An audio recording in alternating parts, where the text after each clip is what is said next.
Good morning, Mr. Ambassador. Good morning. Or may I call you Dr. Mansfield? Okay, Professor. Congratulations, sir. Thank you. And you've been awarded an honorary doctor's degree. That's right. But I was surprised to learn only recently that you still maintain the title of professor at your Montana alma mater. That's right. I'm on my 44th year on a leave of absence status. So I've always had a job to go back to if I wanted it. It's a pretty long leave of absence, but probably the longest ever. One day I would imagine you like to return to Montana. The passage of time makes it less likely.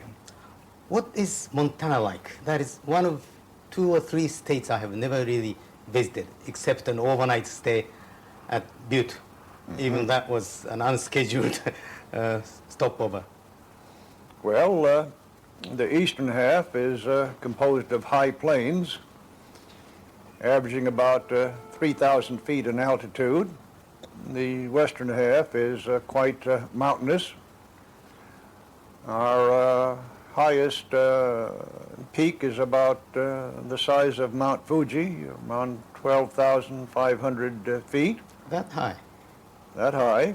And the lowest point in the state, strangely enough, is in the mountain area where the altitude is 1,900 feet.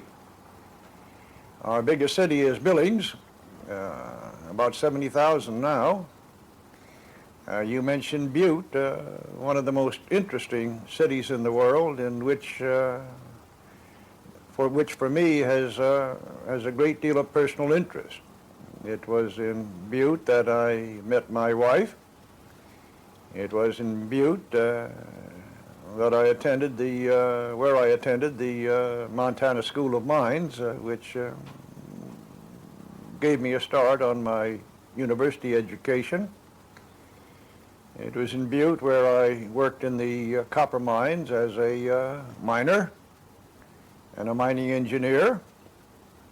And it was in Butte which was the source of my political strength consistently down through the years that I was in politics.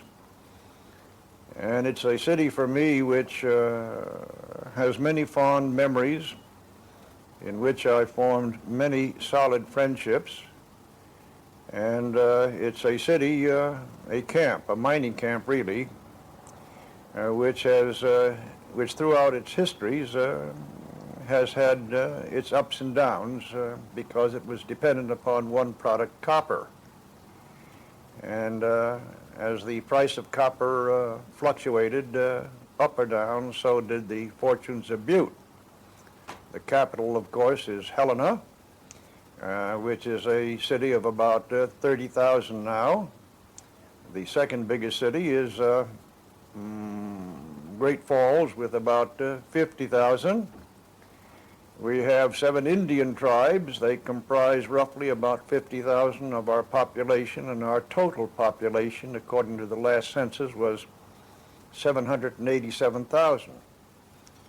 Very interesting, because it's the one state in the United States which is closest in size to Japan. It's 4,000 square miles larger. And when you compare 787,000 people in a state 4,000 square miles larger than the nation of Japan, with 121 million people, you begin to get an idea of the differential between the two. Japan, no natural resources except its people, which is a tremendous resource. In Montana, middling amounts of oil and gas. We'll find more. The largest coal reserves in the United States. Still plenty of minerals, copper, lead, zinc, tungsten, manganese. Tremendous forests which have still to be developed. And it's quite a contrast. Very interesting. Does Montana have a sister prefecture here in Japan? Or yes, with Kumamoto. And it's working out very well. There are exchanges of professors between various Montana universities and Kumamoto University, Kumamoto Commercial College. commercial university, I believe it's called. We have student exchanges at high school and university level. It's a relationship which we appreciate very much and treasure very dearly. Good. Could you tell me about the role of a diplomat's wife? I, of course, have in mind the role of Mrs. Mansfield. The other day when you received the doctor's degree from Soka University, I believe you stated that you want to share the honor with your wife, who you said was your tutor and your companion, of course. Well, I accepted the degree really on behalf of both of us, because unfortunately women are often unsung in their lives for the many things they do, get little credit for the many accomplishments they make, but I think that I know that if it hadn't been for my wife, I wouldn't have been able to get where I am. She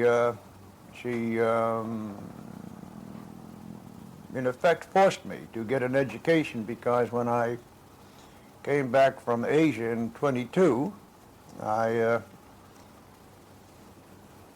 had not completed the 8th grade, the elementary school, so she cajoled me and forced me and made me take correspondence courses, go to the School of Mines in Butte, go to the university at Missoula, and finally get an education.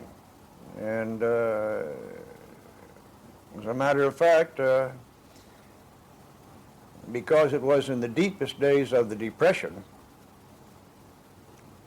30 to 33 at Missoula, she had to cash her insurance policy to put me through school. And then she worked when she could find jobs to help along, and I owe her a great deal. And I can never repay her for what she's done for me. Do you feel the role of women in Japan is changing? Yes, for the better, but too slowly. Too slowly. I appreciated your making coffee for me this morning. As I understand it, this is your style sometimes, rather than having a young female secretary pour coffee for you. Yes, and I hope when you go home you'll pour coffee for your wife as well as make it for her. I'll do that at least tomorrow morning.